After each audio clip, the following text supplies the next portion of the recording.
votre organisation est au cœur de la visite du président Emmanuel Macron qui arrive ce soir. Vous allez le rencontrer. Qu'attendez-vous ou qu'espérez-vous de cette visite? Nous espérons que le volet économique va être au cœur de la visite du président Macron, qui, pour nous, nous l'espérons, va marquer le début du changement de paradigme et la refondation du partenariat économique entre la France et le Cameroun. C'est la première visite du président français depuis sa réélection.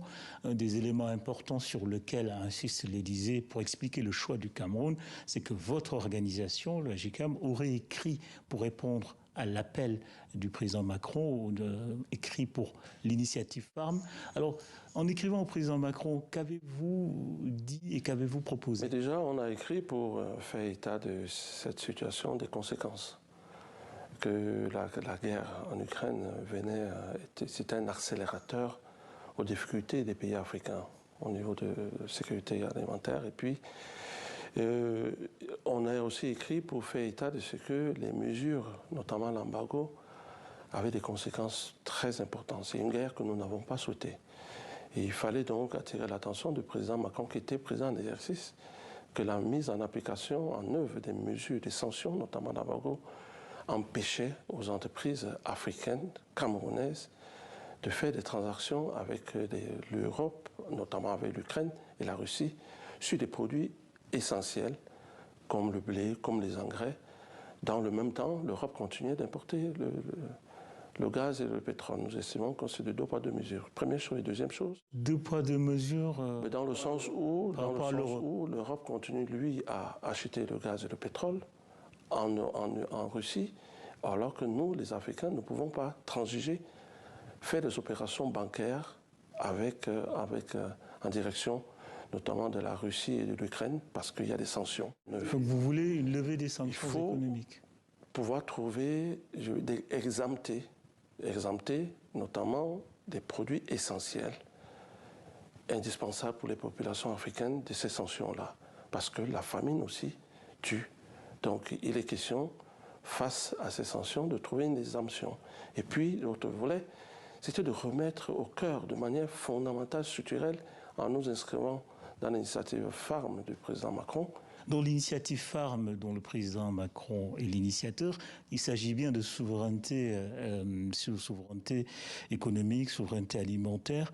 N'est-il pas un peu problématique qu'une initiative qui vise la souveraineté alimentaire d'un pays comme le Cameroun et d'autres pays africains viennent de l'étranger, notamment de la France? Mais du moment où il y a une bonne initiative, on s'en fout de là où elle peut venir. L'économie aujourd'hui est mondialisée. Donc il faut bien, on parle d'une économie où on a ouvert toutes les barrières et les contraintes aujourd'hui liées à nos exportations, à nos économies sont aussi liées à toutes les contraintes qui sont liées, je veux dire les difficultés qui sont liées à nos économies sont aussi liées aux contraintes que le marché international pose. Est-ce que le partenariat ne risque pas de se faire au détriment du Cameroun et des intérêts économiques? C'est nous qui émettons nos besoins et il est temps que les solutions sont apportées aux solutions que nous posons. On ne peut plus admettre que ce soit les autres qui proposent des solutions à nos problèmes. Donc c'est donc la raison pour laquelle, au cours de ces rencontres, nous allons émettre nos besoins et la France ne peut apporter que les solutions à ce que nous avons proposé. Donc nous pensons que dans cette optique, nous avons bien un équilibre de celui qui demande, de celui qui apporte, mais en respectant, je veux dire, les intérêts et en respectant les identités des uns et des autres, en respectant également les valeurs culturelles de toutes les parties. Durant son premier mandat, le président Emmanuel Macron avait fait un discours qu'on peut considérer comme le discours référence de sa politique africaine, notamment en termes économiques, et c'était le discours de Ouaga où il disait aux Africains, si vous voulez sortir du franc CFA, sortez. Que pensez-vous de ce débat? Faut-il en sortir? Ce débat sera-t-il évoqué avec le président Macron? Parce qu'il avait promis une réforme du franc CFA qui tarde quand même à venir. Le franc CFA, la monnaie est un outil de politique économique. Et ici, il revient aux États de se décider. Il ne suffit pas de changer le mot CFA, il ne suffit pas de changer le nom pour que l'outil change. C'est pourquoi en faire. Je pense que même si on peut reconnaître qu'aujourd'hui, CFA peut renvoyer à des connotations coloniales, Mais il n'en demeure pas moins que ça a un avantage et un inconvénient. Mais la politique économique revient aux États. C'est un choix politique. Il revient donc à nos dirigeants de prendre la décision. Mais on peut se questionner. Mais vous, en tant qu'acteur économique, vous avez votre mot à dire. Se questionner aujourd'hui le développement de notre économie face au modèle du fonctionnement du franc CFA. Je crois qu'il est question aujourd'hui de se poser des questions, de savoir si, avec un tel système, on peut véritablement industrialiser. Est-ce qu'il ne faut pas dépasser la question et se décider? Parce que ça fait depuis les indépendances, la question est posée. Nous pensons que nous avons des éléments de réponse, mais qu'il faut pouvoir les... Mais il y a des avantages, il y a des inconvénients. Maintenant, il faut être capable de faire un choix. Le tout, c'est de se demander, je dis encore, c'est aux politiques de prendre la bonne décision.